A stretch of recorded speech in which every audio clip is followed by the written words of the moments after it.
Il était une fois, dans un royaume oublié au bord d'une mer de brume, un village nommé Valtar, où les vagues murmuraient des secrets anciens et où les étoiles semblaient briller plus fort qu'ailleurs. Dans ce village vivait une jeune fille nommée Cyrine. Elle n'était pas comme les autres. Sa naissance avait été marquée par une tempête si violente que les arbres s'étaient pliés jusqu'au sol, et sa mère, Elira, avait porté un enfant pendant 12 mois, un temps si long que les sages du village avaient prédit une malédiction. Mais lorsque Cyrine vint au monde, elle était silencieuse, ses yeux d'un violet éclatant, et sur son dos poussaient 2 petites ailes translucides, fines comme des toiles d'araignée, qu'elle pouvait cacher sous ses vêtements. Un être des cieux, murmura la vieille sorcière du village, Morga, à ses parents terrifiés. Gardez cela secret, ou elle sera crainte. Ils lui offrirent une bourse d'or pour son silence, et Morga jura de ne rien dire. Cyrine grandit en marge des autres enfants. Ses ailes, bien qu'invisibles sous ses tuniques épaisses, la rendaient prudente. Elle évitait les jeux près des falaises venteuses,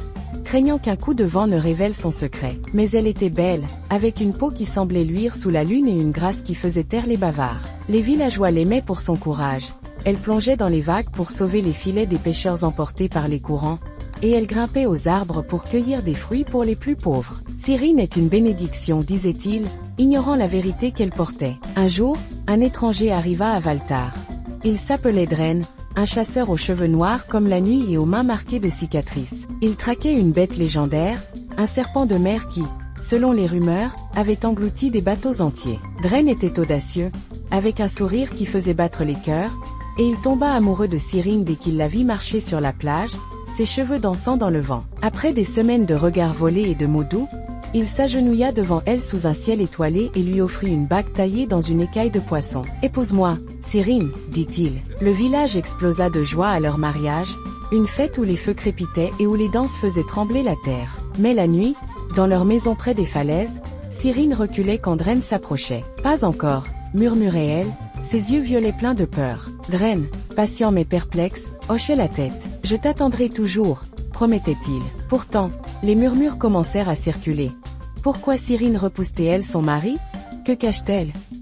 La tension grandissait, et Cyrine sentait les regards peser sur elle comme des chaînes. Une nuit, la mer devint folle. Des vagues monstrueuses s'écrasèrent sur Valtar, et un rugissement guttural déchira l'air. Le serpent de mer, une créature aux écailles d'obsidienne et aux yeux comme des brasiers, surgit des profondeurs, ses anneaux écrasant les quais. Les villageois hurlaient, fuyant vers l'intérieur des terres, mais Dren saisit sa lance. « Je vais le tuer !» cria-t-il. Cyrine, terrifiée pour lui, le suivit en secret jusqu'à la plage. Le combat fut brutal. Dren frappait, mais le serpent était rapide, ses crocs frôlant le chasseur. Désespérée, Cyrine sentit ses ailes frémir sous sa tunique. Elle ne pouvait plus se cacher. D'un cri, elle arracha son manteau, et ses ailes s'ouvrirent, scintillant sous la lune. Les villageois, cachés derrière les rochers, retinrent leur souffle. Elle s'élança dans les airs, un éclat de lumière violette, et plongea vers le serpent, attirant son attention. « Viens à moi !»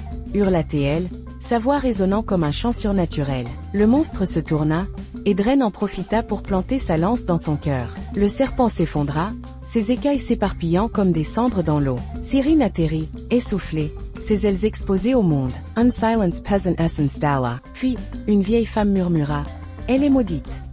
D'autres hochèrent la tête, leurs yeux pleins de peur. Dren, encore haletant, la regarda, blessé qu'elle ne lui ait pas fait confiance. « Pourquoi ne m'as-tu rien dit ?» demanda-t-il, la voix tremblante. Avant qu'elle ne puisse répondre, les villageois se détournèrent, et Dren, déchiré, s'éloigna dans la nuit. Seule, Cyrine se réfugia dans une grotte près de la mer, ses ailes repliées autour d'elle comme un bouclier. Les jours passèrent, et une nouvelle menace surgit. Le ciel s'assombrit, et des vents glacés balayèrent Valtar. Les poissons disparurent, et la faim s'installa. Les anciens consultèrent Morga, qui révéla une prophétie oubliée.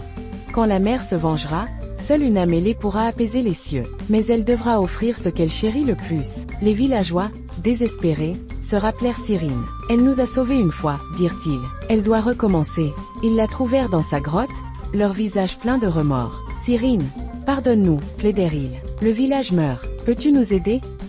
Cyrine, blessée mais incapable d'ignorer leur détresse, accepta. « Je le ferai, pour vous, pour Dren. » Morga lui tendit une plume d'argent, un artefact sacré, et lui indiqua un pic au-dessus des falaises, où les vents hurlaient le plus fort. Sous un ciel noir, Cyrine grimpa, ses ailes battant contre la tempête. Au sommet, Elle planta la plume dans la roche et murmura une prière ancienne, ses larmes tombant sur le sol. « Prenez ce que je chéris, dit-elle, sentant que ses ailes sa liberté, son secret, était son plus grand trésor.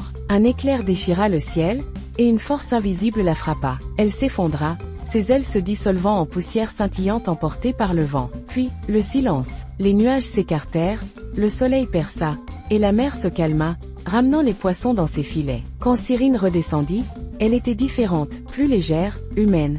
Ses yeux violets toujours brillants. Les villageois l'entourèrent, émerveillés. « Tu nous as sauvés encore !» crièrent-ils, tombant à genoux. Dren surgit de la foule, les larmes aux yeux. « Je t'ai jugé trop vite ?» dit-il, la prenant dans ses bras. « Tu es mon ciel, avec ou sans elle. » Cyrine sourit, enfin libre de son fardeau. Cette nuit-là, Valtar brilla de feu et de rire. Cyrine et Dren dansèrent sous les étoiles, et les anciens sculptèrent son histoire dans la pierre, une fille ailée qui donna tout pour son peuple, prouvant que la différence est une force, et que l'amour triomphe des tempêtes. Le village jura de ne plus craindre l'inconnu, car Cyrine leur avait appris que ce qu'on rejette peut être ce qui nous sauve.